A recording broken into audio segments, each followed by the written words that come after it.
Hey guys, I've been MIA because work has been super busy as of late. I made another trip out to San Francisco for an event recently, and the day started off early with a long-ass 30-minute wait at Starbucks. I picked up my iced cappuccino just 5 minutes before boarding time. Woo! And also noticed that my barista couldn't spell my name. Does this happen to you a lot? If you have 2 items with you, please place a large one into the overhead bin. The smaller one goes under the seat in front of you. I haven't had any breakfast yet, so picked up these egg bites at Starbucks. Why are they selling these things for like $7 at the airport? My Fiji water was also $8. Thank goodness this is charged to the company. Sitting by the window allows me to enjoy the beautiful views from the plane, but I always feel bad asking people to get up so I can use the restroom. Do you prefer the window seat or aisle? Or do you fly business class? I finally arrived after 6.5 hours on a Sunday afternoon, and the weather was gorgeous. In New York, you have to walk in 100 miles. fast. Oh yeah, people walk fast in New York. Yeah. Very fast. They get angry if you don't walk fast enough. Oh my Yeah. God. I never go to New York. No? Never. You should go.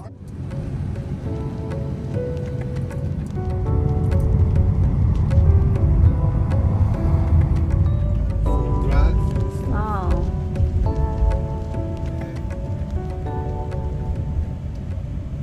Bad situation you see it.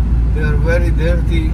Yeah. They put everything on the floor. After the COVID, the government doesn't say anything for this. Yeah, it's gotten a lot worse. Yeah. After a chat with my friendly Lyft driver, I arrived at Hotel Kabuki, now my go-to hotel by Japantown. I'm excited to see if anything's changed since the last time I visited the area. The last time I stayed here, I upgraded to a nice corner balcony room for just $30. Not sure why they put me on the west end this time, but this elevator is spooky. I did like how it opens up to this map of the Bay Area and the natural sunlight coming in. Hallways were a bit lackluster, but there's a pop of color on random doors.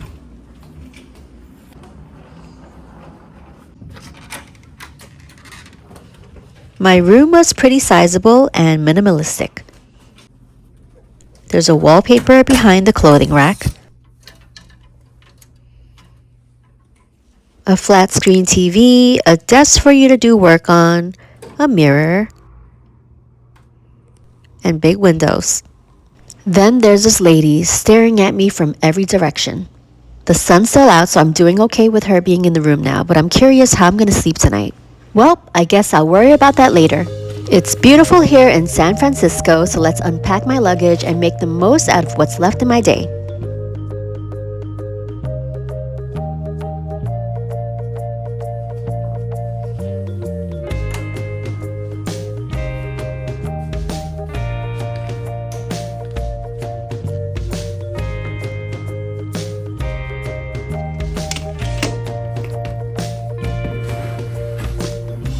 I can count the handbags I own with 10 fingers.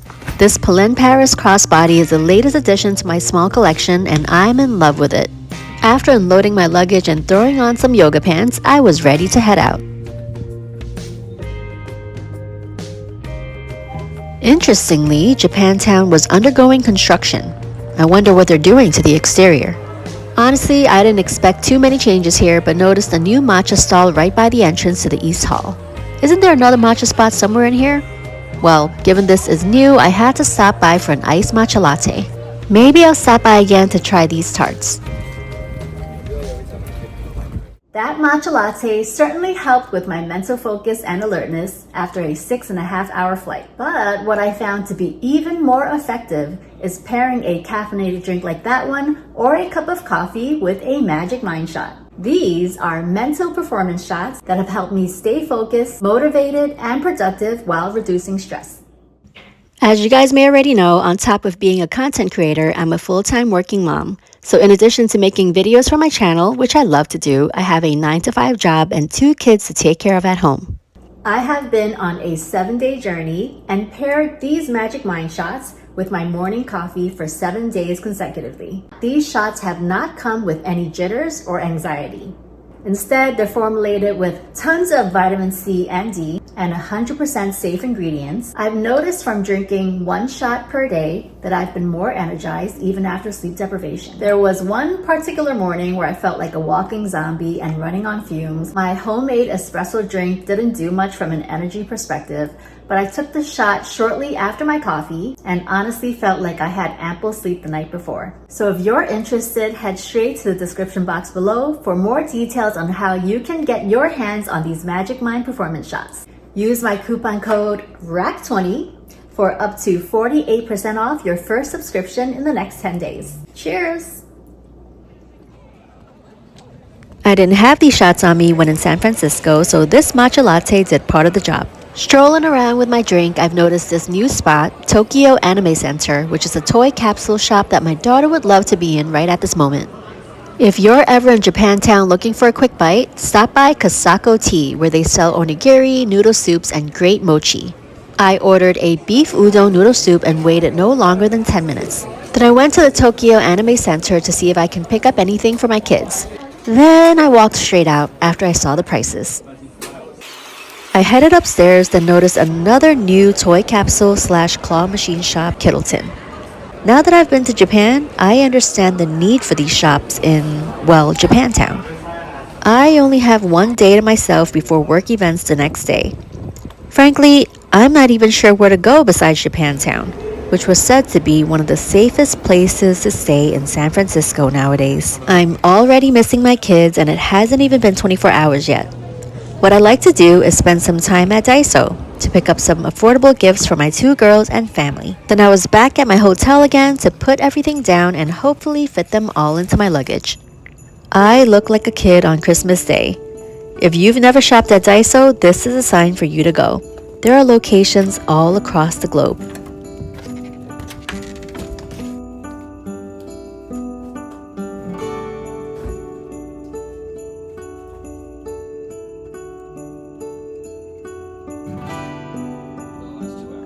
While playing HGTV in the background and watching one of my favorite hosts, David Bromstad, I started sorting the souvenirs.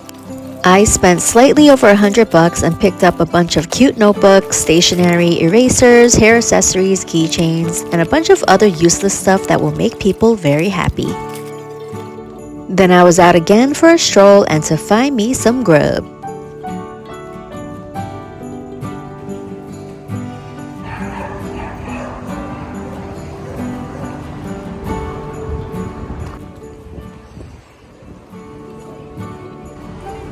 I can't remember if I featured Nijiya Market in my last video, but this is where you'd find all things Japanese. There are aisles of Japanese snacks, beauty products, cooking ingredients, and so on. I picked up a few bags of snacks to fill the empty spaces in my luggage. Then I went to Yifang to pick up some herbally drink. Then Kui Shinbo, sorry if I've mispronounced it, for a fresh salmon with roe over rice. And here's my dinner. Being the fatty that I am, I excitedly headed back to my hotel room so I can shower, then devour. I'm leaving Japantown tomorrow morning, so until next time, I look forward to seeing your renovated appearance. We're back at Hotel Kabuki, my recommendation for your stay in Japantown. While waiting for the dark elevator, I'm still left wondering what the hell the purpose of that creepy looking single chair is. Kinda reminds you of a creepy Chinese horror film, no?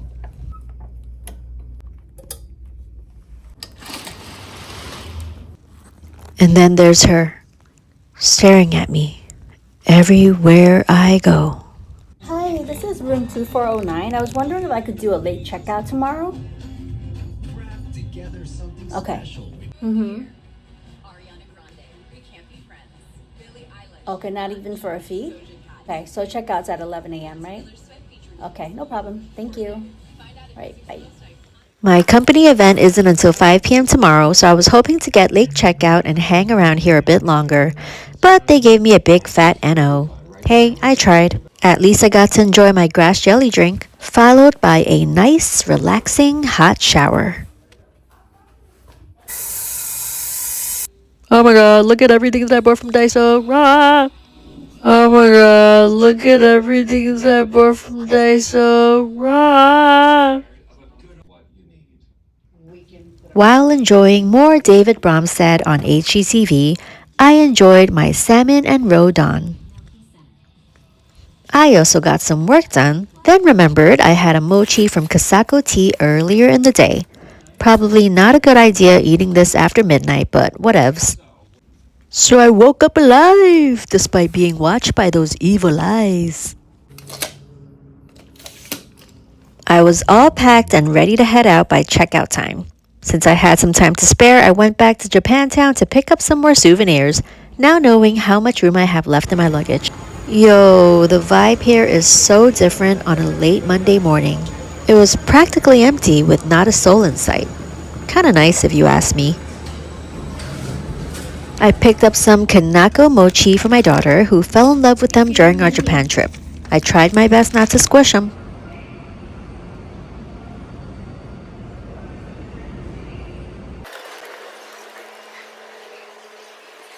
I've had enough bubble tea, so I went to Gina Bakes for some real caffeine from a nice cup of hot cappuccino. They actually make really good pastries also, so please try them out if you're ever here. Their croffle is to die for. I was very well behaved and didn't order any of that. Instead, I just had a cappuccino embellished with some latte art, or cappuccino art in this instance. Normally, when I'm alone in San Fran, I'll throw in some self-care, since not having my kids with me is a rare event. I've enjoyed some massages during my last few trips, but this time I'm just getting a much-needed mani-pedi. I can count how many mani-pedis I've received in my lifetime with my two hands, so this doesn't happen very often. Alrighty, this time I'm really leaving Japantown. I'm hopping on a lift to Chinatown for a quick meal before my next hotel stop. Unfortunately, this will be the first meal of my day. I didn't expect the nail salon visit to take so long, but it did. However, they did provide good service and did an amazing job. I found VIP Coffee and Cake Shop on Yelp because I was craving some Gonsik Laita or Hong Kong style milk tea.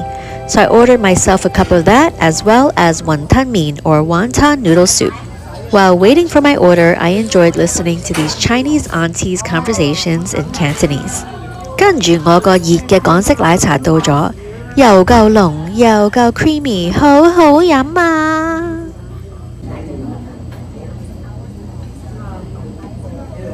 喂，做咩雲吞麵咁耐嘅？等死我啦！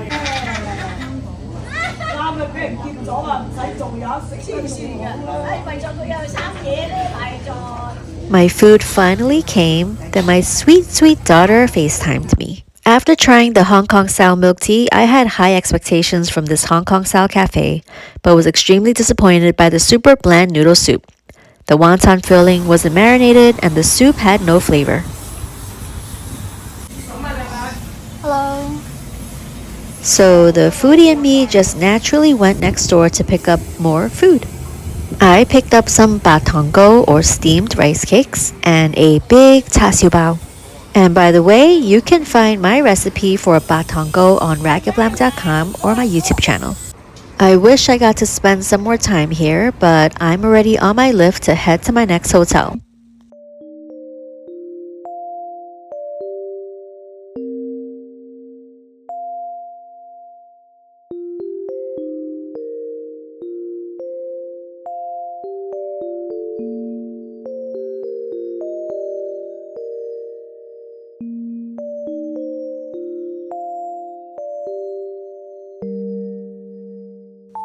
If you can't tell from this footage, we are now in the financial district of San Francisco, and I am on my way to the Hyatt Regency. And here we are. I've only stayed at the Hyatt once prior to this trip because prices always fell beyond company policy limits. Thankfully, I was able to book a room this time because I need to show you how amazing the gym is. I can't complain about the breathtaking city view this time around either.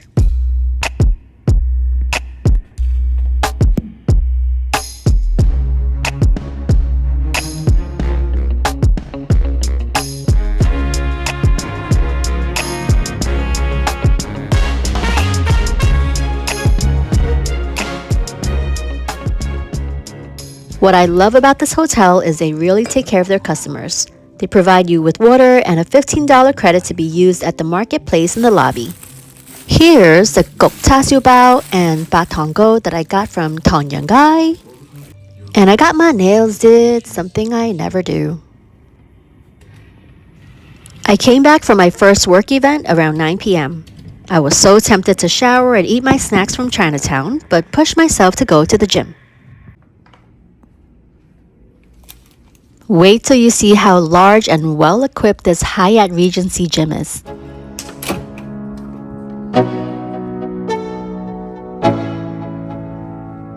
Let's go. Yeah. I'm like an addict, do I gotta have it. I ain't even playing, got a really bad habit. If it moves, gotta grab it, fuse like a magnet. Lose, won't have it till I'm doomed in a casket. I ain't playing, got a weird mind. If you work 8 hours, I'ma work 9. If the shit tastes sour, you should taste mine. I'ma stay in power for a long time. Get up, nah, I ain't a quitter. Toss me the ball, I'm a really big hitter. Big picture, It was about 10 p.m. and I was exhausted by socializing and the workout, so I went back to shower and eat.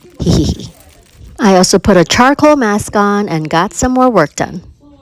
I must say, the chasiu bao is pretty on point. Look how much filling they stuffed the interior with. I know, I'm a beast. Well, it was a productive night and tomorrow's another day. The next day, I did some catching up with my team and colleagues and had lunch at Salesforce Park. It was my first time there and I really enjoyed it. It's quite nice disconnecting from the office or your work-from-home environment to admire nature. Not to mention, I got to observe San Francisco in another view.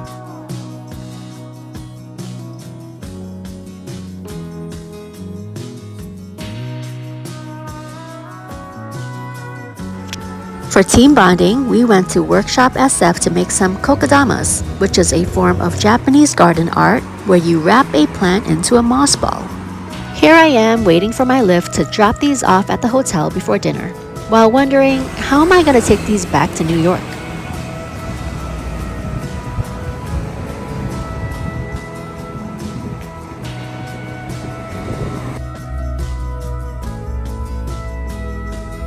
The next morning, I used my $15 credit at the marketplace for some coffee and snacks. Nice that they provide this, but they also jacked up the prices for everything. A small cup of yogurt for $4? Really?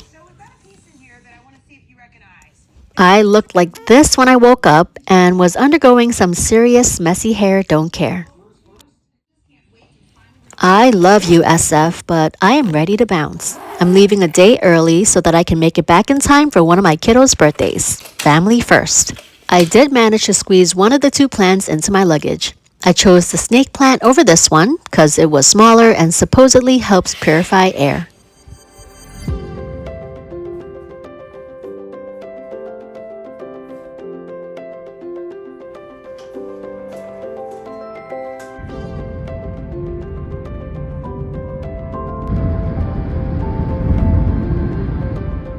Before arriving at the airport, I stopped by a mall in San Bruno for a short stroll and to pick up some dim sum from a shop I found on Yelp. Yes, everything revolves around food for me. The mall was empty during this time and nothing to write home about really. But surprisingly, the food from Dim Sum Express was pretty legit. I didn't expect this quality from a mall vendor. Moreover, the staff spoke Cantonese and was super friendly. I went for a brief walk before hopping on a lift to the airport, but it was super windy out there.